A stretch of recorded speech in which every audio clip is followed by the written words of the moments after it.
Greetings YouTube, Fuzzfinger here and welcome back to Planet Coaster. And as you can see by this box in the centre of the screen, which came up as soon as I loaded the game, there's been a brand new update released just a few moments ago. This is update 1.4, aka the anniversary update, celebrating Planet Coaster's first birthday. Whoop-de-doo-dah, happy birthday Planet Coaster. And not only do we have what you would expect in terms of new rides, completely free of charge by the way, available to everybody that has the base game. You don't have to pay for any of this that's included in this update. And on top of those new rides, we also get a whole bunch of other features, new management aspects, and lots of other stuff we're going to take a look at as well. But for today, we're going to be looking at the new rides themselves, and then moving on from there in future videos. So if you enjoy watching, don't forget to leave a like, and please be subscribed to the FuzzfingerGaming YouTube channel.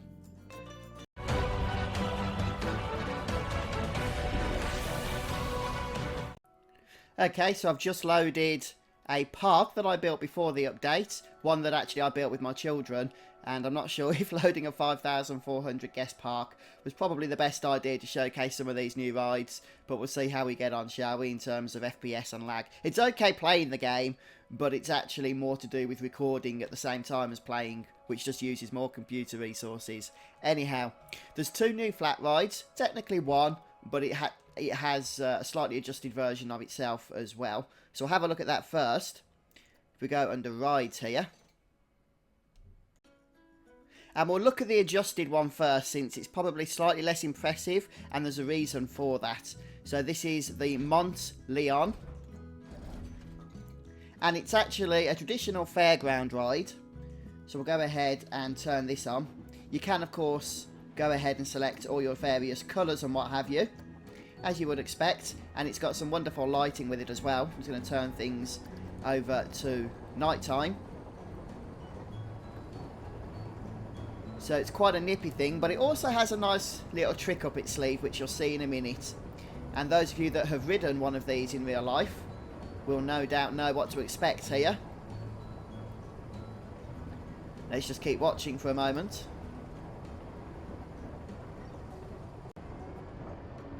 Ah, there we go. Yes, it actually has this kind of canvas tunnel or covering which goes over the ride, creating a unique experience for the riders.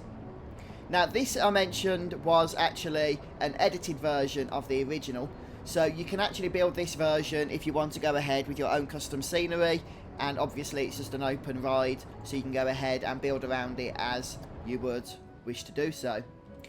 But the original version is known as the Wise Horn, the Vice Horn.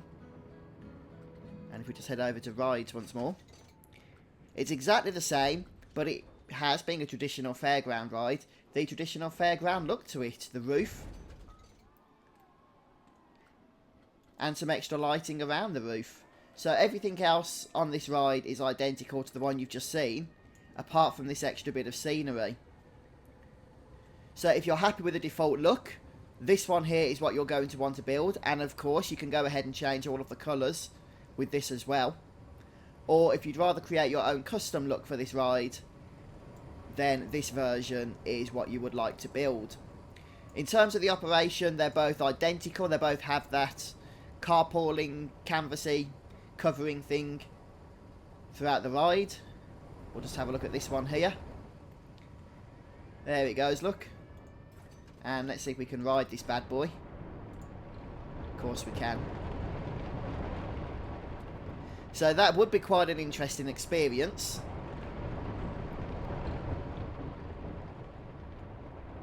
And that is the flat ride, or the two flat rides, if you want to call them two, that are available in the new update.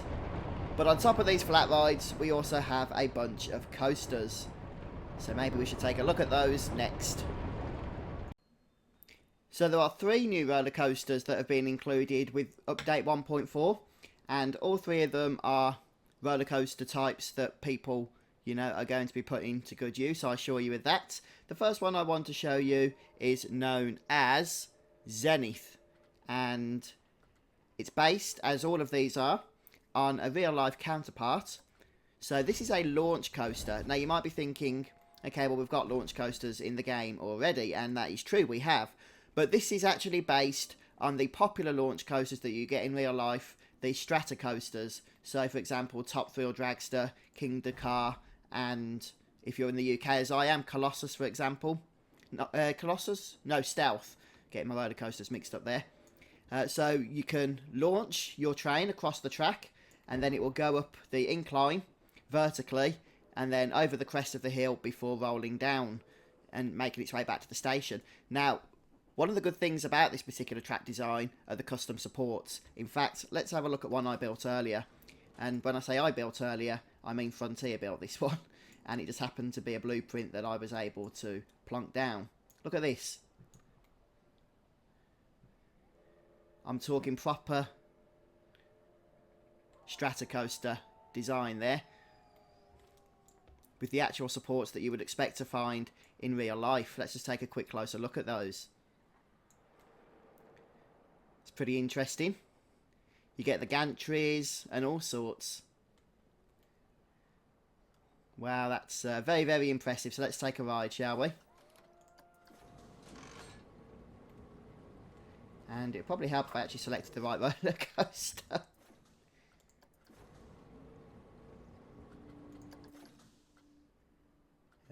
Test. There we go.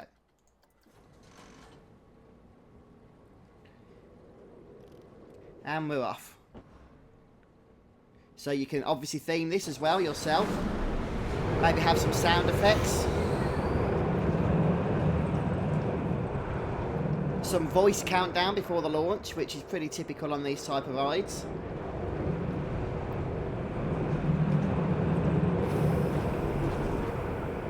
And I'll be interested to know if you could get a rollback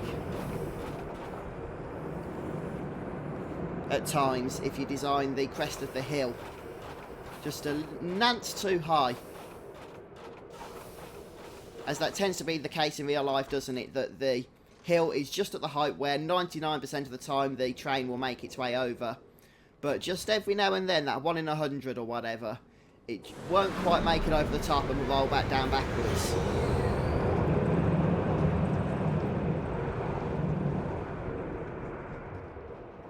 But I don't know if that's going to be the case here. Alright, let's move on. See our next roller coaster. And so the next one is this side friction design called Hop the Gaps, which is a wooden roller coaster type. And once again, based on a real life counterpart, going back many, many, many years now, one of the earliest roller coaster designs. And it works a little bit differently to most roller coasters, since the wheels are attached, connect with the sides of the track rather than above and below. Now, it does also, I believe, on this design, go below as well. But anyway, that's why it's called side friction. So here's one I built earlier, and this one I did build earlier because I couldn't find a blueprint that came with the actual coaster type itself. And let's just have a very brief look at some of the technicalities here. Since one thing I do love about Planet Coaster is the way everything works like it's supposed to. Not only are the roller coasters nicely designed, but the actual technical components behind them have been included as well. So you can see the wheels on the side here, and they will connect with the barriers of the track throughout the entire ride. And because of the way this roller coaster type works, you do have a lot of limitation with how you can build track. Remember, this is a very, very, very old coaster type. So you can only bank to 10 degrees, and as in on corners, and you can only do lift hills and drops to, I think, 25 degrees. So I've actually pushed the track to the extreme here with this particular coaster type. So there's the 10-degree banking you can see just there. That's the most you can get it to bank. Let's go ahead and give this a ride, shall we? This was just a quick one I threw together. And we're off.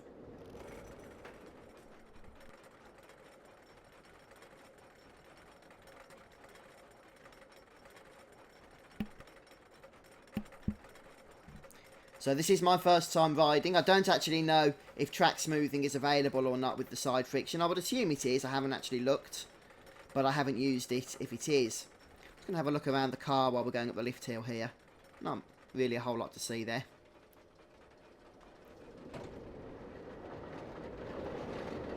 So this coaster type, overly banked there, didn't realise. is a coaster type that's going to give you a unique sensation if you ride it in real life. Due to the side friction design, it's going to be extra intensity as you go around corners, even if you're not going around at speed. And in the original Roller Coaster Tycoon, you could build this coaster type or something similar, but you couldn't do a lot of airtime because the coaster would literally fly off the track. Who remembers that? So there we have my nice side friction coaster, the first one I've designed. And a bit of intensity at the end there for our guests to take away with them. Nice broken neck or something. Alright, so that's the side friction. Finally then we have Cascade, which is a water coaster.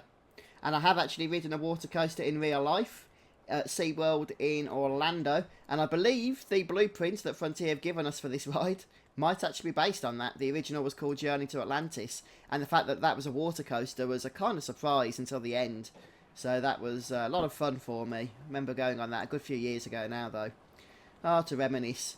That's one of the things I do love about games like this, simulation games that involve theme parks, is the nostalgia of going back to my youth and going to theme parks with my family and whatnot. Alright then, so let's go ahead and give this a ride. This is the Acropolis, which is the name of this blueprint. You can build this yourself. And the water coaster is basically a kind of mix between a roller coaster and a standard boat or log flume. So you have the channel with the free-flowing water that moves the boat along, where it's not on a track at this point. I mean, the channel itself is a track, but there's no metal track, you know, that the wheels are attached to. And so you can just create this part of the ride if you want to without any coaster elements, or as I say, you can include a coaster element to surprise your guests. But then, as you can see, you do have this coaster hybrid section as well, which is very seamless with the water channel. So you can mix and match those to your heart's content. So you can have traditional log flume drops, or you can have more intense coaster drops.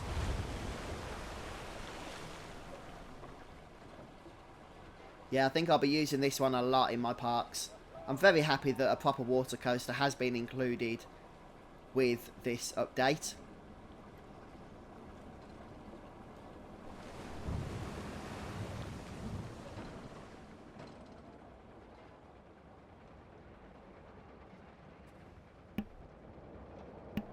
So as this is finishing off then, guys, what do you think of the new rides that have been included in Planet Coaster Update 1.4?